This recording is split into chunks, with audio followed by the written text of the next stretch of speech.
Today, backed by popular demand, JJ gets to talk to us. This time, though, she's going to be talking about her homework. Join us today for another edition of JOZ Bytes.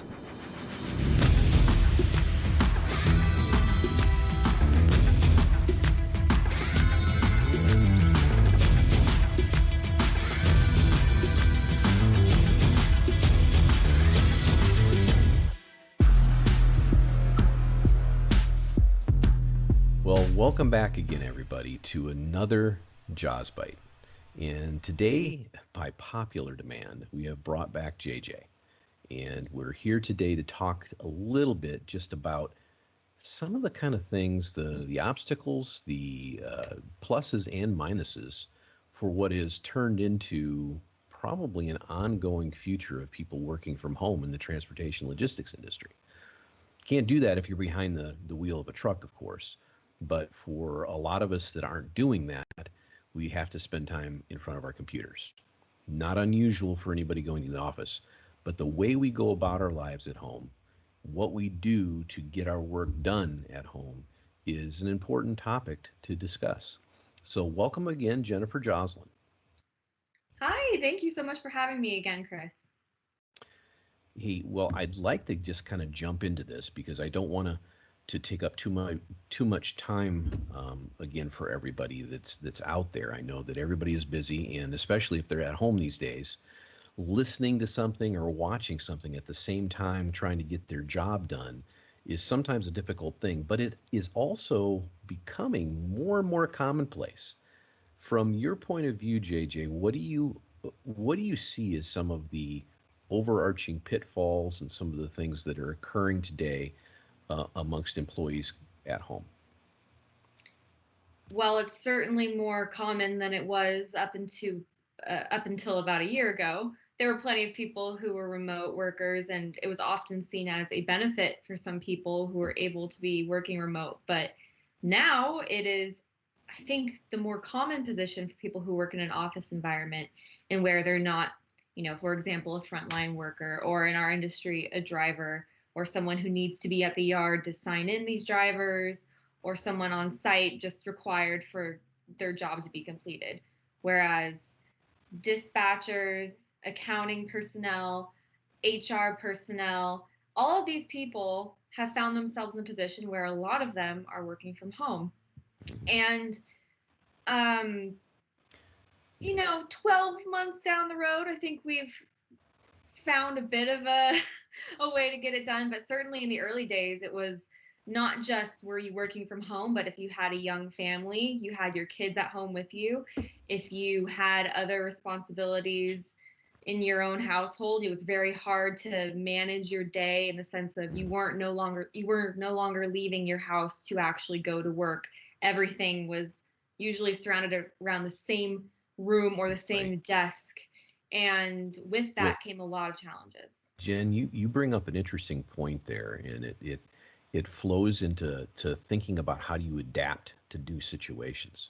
For any of us that have worked for large or small companies in an office environment for years and years, there is I don't know, it's not a feeling of comfort, but it's certainly a primary thought process that you go through between going to work, having this sequestered time in an environment around your teammates, around a group of people, and specifically dedicated to that four-letter word WORK, right? But now seeing yourself at home, not around your teammates, and you have to develop a different kind of, probably an environment to work, within the context of how you are as an individual, but also a way to make sure that you're getting your job done, because I mean that's ultimately what we're here to do.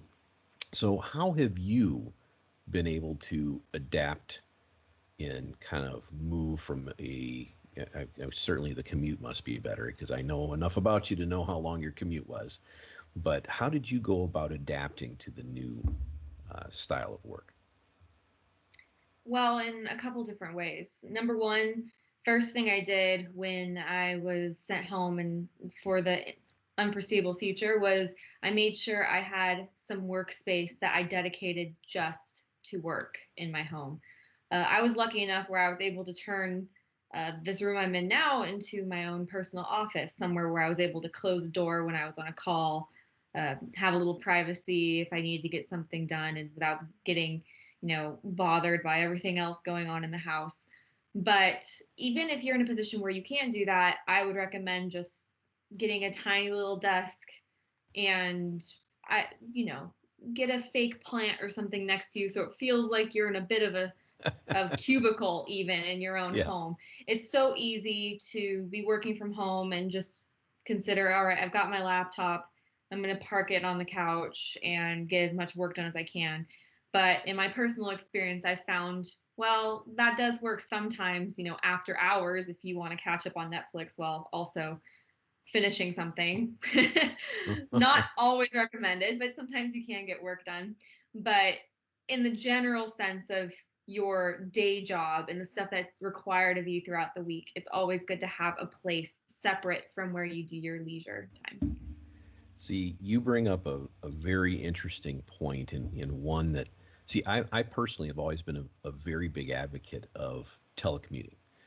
I remember when I first left the big company that I was with, I had hoped to form a consulting type of company in the transportation industry with people around me that were go-getters and self-starters, could work at home and get their jobs done.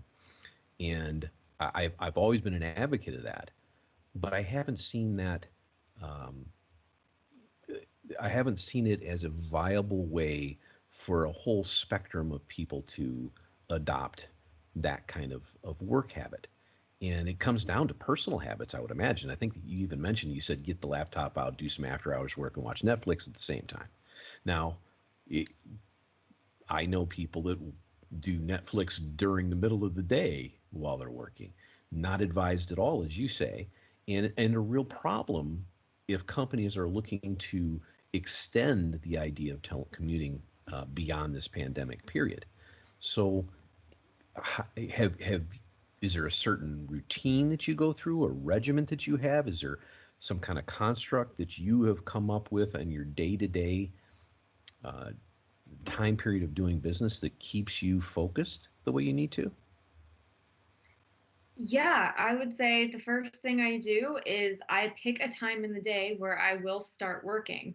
I know that may sound funny, and of course you do that, but no, it's not quite as easy a task when you're at home and your commute, which was once maybe an hour in the car, turns into 10 seconds from your bedroom to where you work.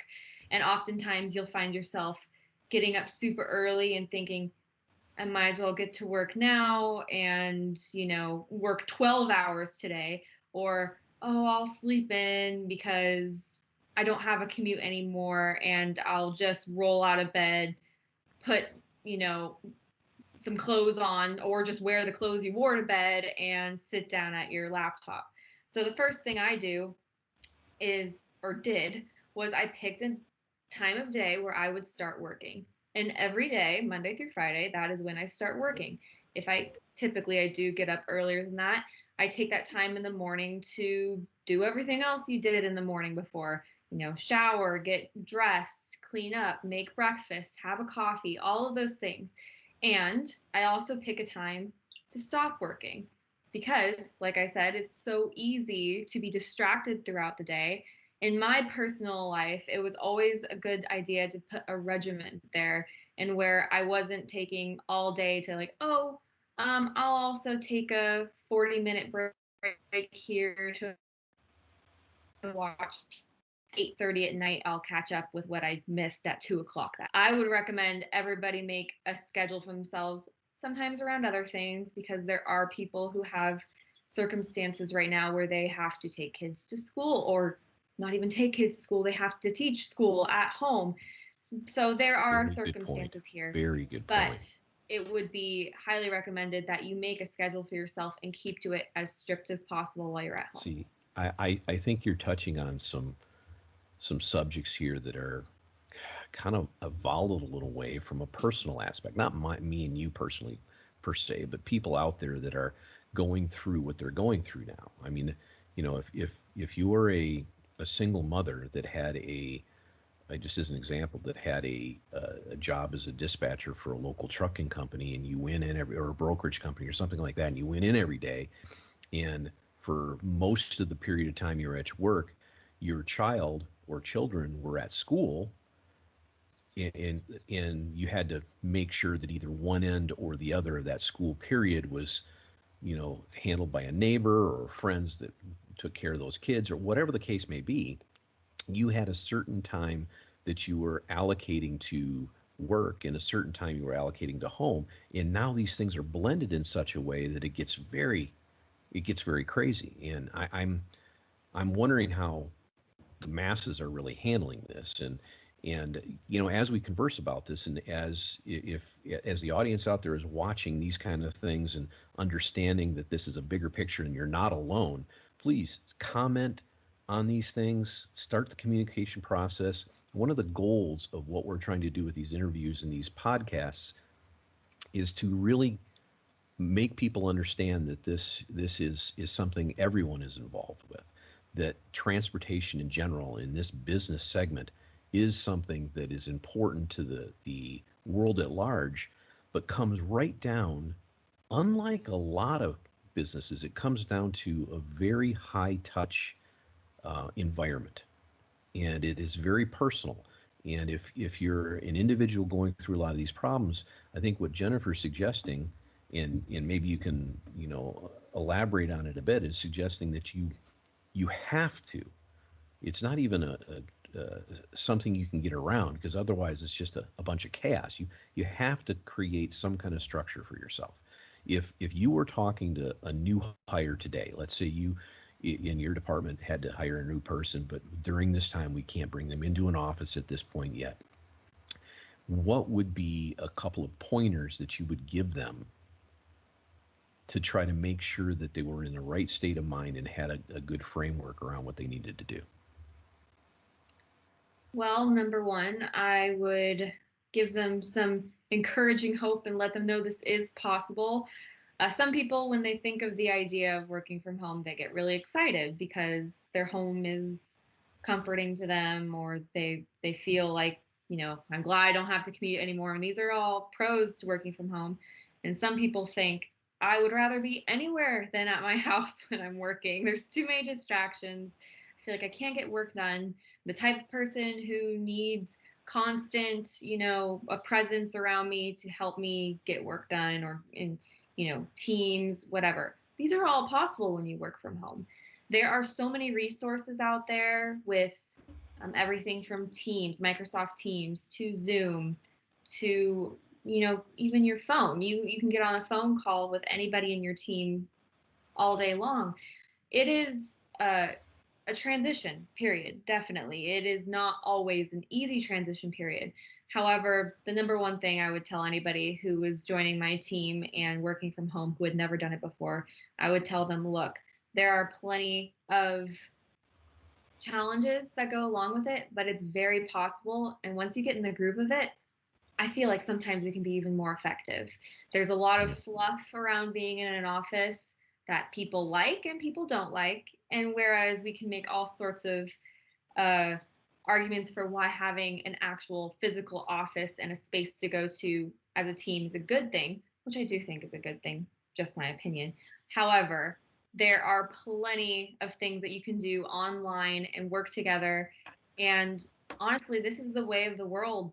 This is the way we've been going for a long time. And Probably going forward even more. I don't think I would say yes. it's going away. I think this is going to be at least one of the strategies for most companies today, because I there agree. are costs that are eliminated from a lot of very large costs. And I wish I could pull it up at the very moment, but I read an article the other day when I went to iLevelLogistics.com, which I advise heavily because there's all kinds of great both internal articles and external places you can hyperlink through to. But there was an article that was talking specifically about hours spent actually working when you're at home versus at an office. And because you take out of that commute time, you take out of it a lot of the quote unquote water cooler time, It's not getting replaced quite the same. And it depends on the personal situation at home, but the average was something like an additional hour of work on a daily basis in terms of not necessarily time spent, but achievement of whatever that job description was. So, in other words, if you went to an office for 8 hours and got a value for that company of 6 hours of quote unquote work for your job description, now you're giving for the same amount of time or less or more, you're getting a value of from home of 7 hours. Very interesting. And this needs a long-term study, of course.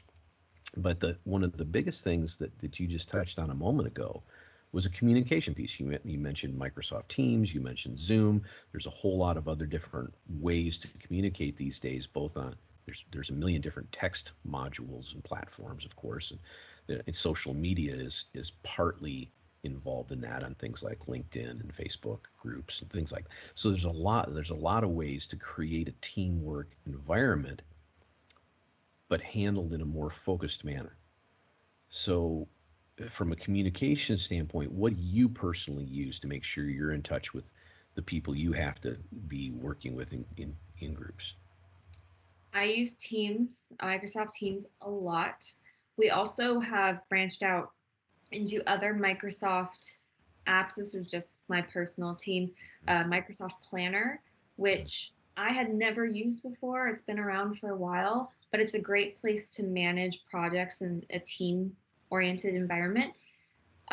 We have, for certain projects, we do have weekly meetings, but we keep them pretty short. You know, people make the argument all the time, this could have been an email, didn't have to be a meeting.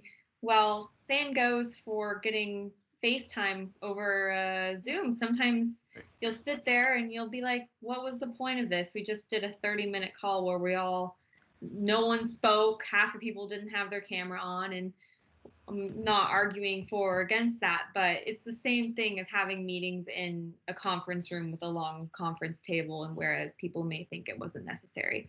So it's all about being deliberate when you have these team meetings and utilizing the resources you have available. We've had Microsoft in my team for a long time, and stuff like Microsoft Planner was never truly used to its full extent because we didn't need to. We had a big whiteboard in our office where we would draw everything on. Well, now none of us have seen each other since March 2020. So our whiteboard has become Microsoft Planner. And we're all looking at each other like, why didn't we do this? So the technologies are replacing a lot of this face-to-face time. Now, we could have all kinds of discussion about whether that's a good thing for bad or a bad thing for society as a whole, but in the context of working for a company in that environment and the goals and mission statements of the companies that you work for out there, this is, I think people have adapted. They're tremendously pliable and malleable to the things that need to happen to get things done.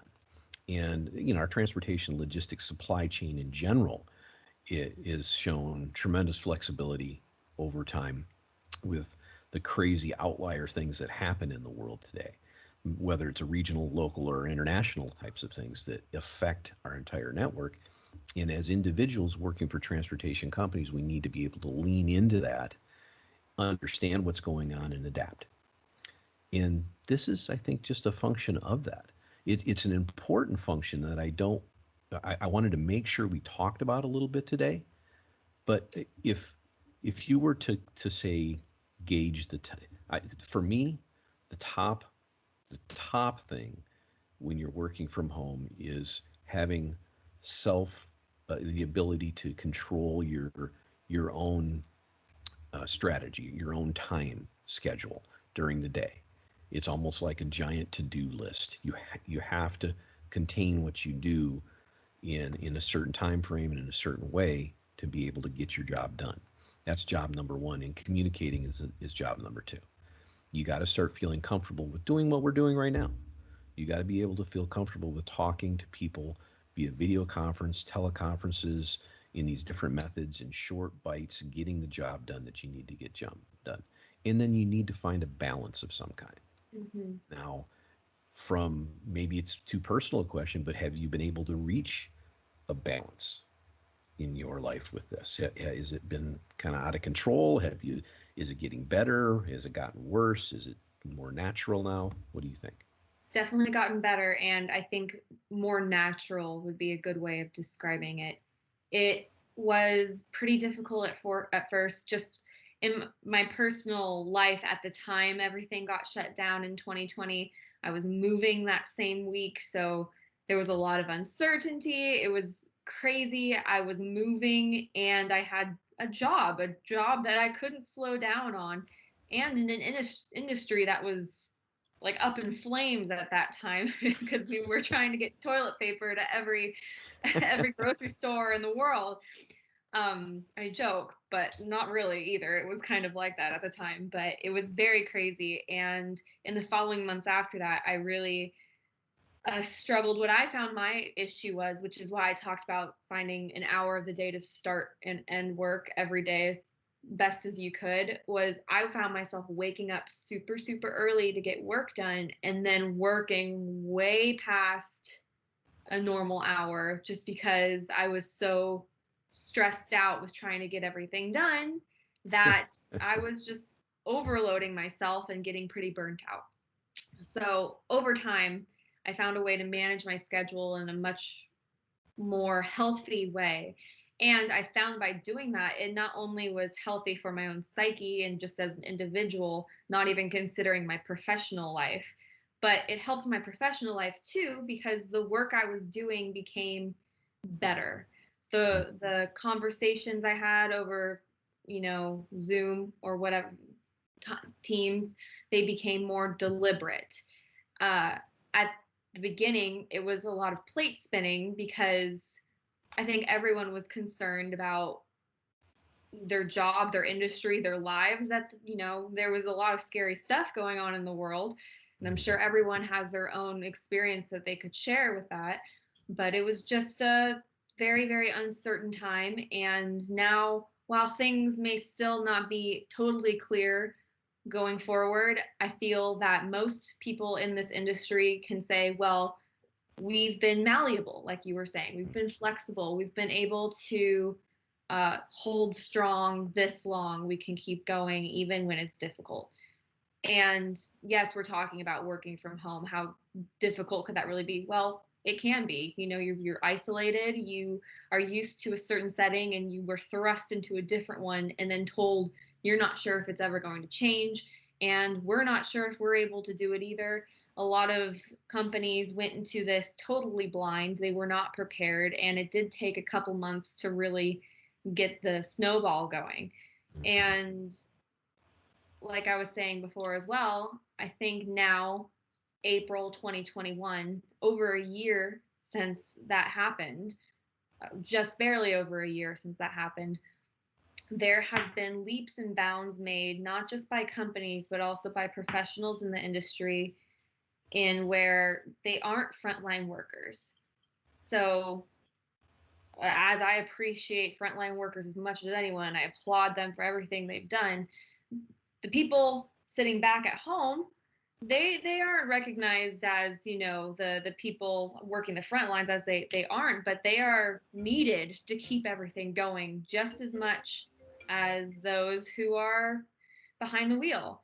These people are just as important too, and they're feeling isolated and alone. And the best thing I could say is that it is possible, and this is the way it is probably for a lot of us now for a long time, and we're going to keep making it more interesting, more exciting, a better work environment for each of us.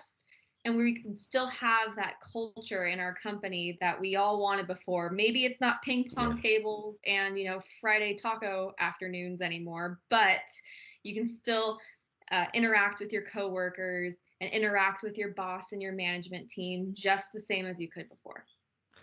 Well, who knows? Maybe we're headed for a hybrid of those things that we enjoyed, partly about the teamwork and the strategy around having an office, and the benefits of being able to get your job done more effectively from a place of comfort, which is typically where you live.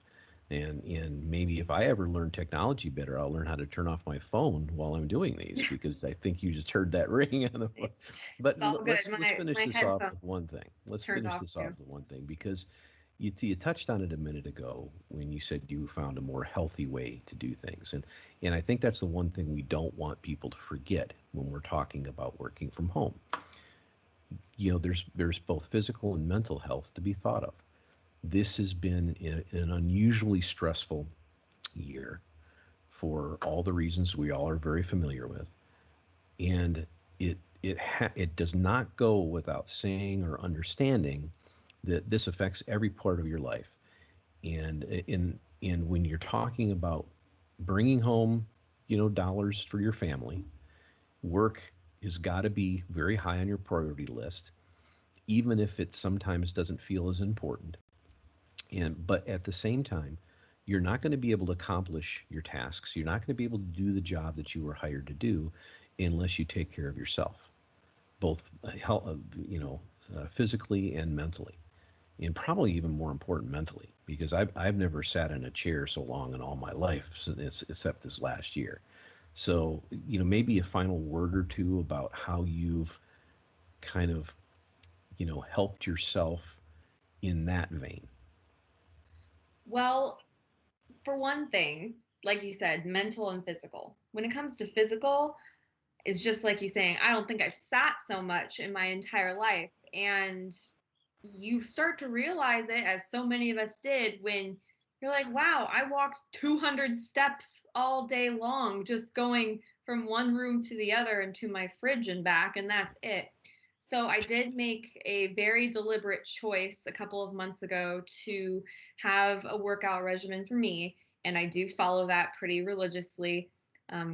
This isn't a health and fitness interview, but I think that everyone should look at their own selves and their body and what they want to do, and make sure they do something to get up from their desk, because you don't want to be sitting down so much. You may not have a commute anymore, but in a lot of ways it feels like you're sitting more than ever. Even that walk from your car to the office is gone. So that could have been enough to get you over a certain hump for the day. And now, I mean, I literally, I wouldn't have to get up all day if I didn't have to go to the bathroom or eat. But uh, mentally as well, these are just my personal opinions. Make sure that you're near somewhere that has natural light.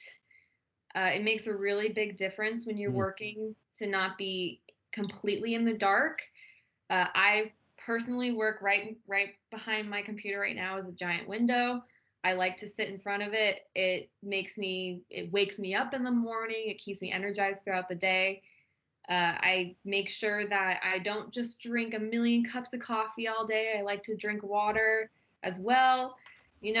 It's so easy because I love coffee, but to just drink 6 or 7 cups and then by Oh, 1 o'clock you're it's been, so strung out your body doesn't even know if it's awake or about to go to sleep anymore. mm, uh, so natural daylight, some sort of exercise regularly throughout the week, mhm. and always, always, always putting some sort of reminder in front of yourself, even if it's on just a note card, of why you're working hard. Like you said, for some people, it's just to bring home a check for your family, and that's so admirable and great. That's And you should fantastic. always keep that in the forefront of your mind, because when you get burnt out or when you're getting frustrated with the scenario of being working from home, for example, Mhm. um, you start to get jaded and you will get upset. And there's a whole other span of conversations that can be had for choosing a different direction in life for whatever reason. But it's always good to remember why you're doing what you're doing and why That you are is, adjusting your life to keep going. yeah. I think that is the perfect thing to end on, by the way, because you have to have a reason why you're doing something. And if you can't connect your work to the hours that you're trading for the dollars that you're earning and why you're doing that, then you've lost sight. Everything else cascades from that. Yeah, I can't tell you how much I appreciate your input on this, and I'm sure your knowledge and what you've done to accommodate yourself in this new environment for however long it goes on, or if it's part of your life the rest of your career, who knows? Everybody out there, I'm sure, appreciates this as well. And as I've always said, go to our YouTube channel, subscribe there. Uh, Show us that you want to be part of the conversation. Add your comments. Certainly this subject is a huge one. There's a million people, as you said, Jennifer, with a ton of different stories. And feel free to put them on there. Go to our podcasts on Spotify or one of the other platforms.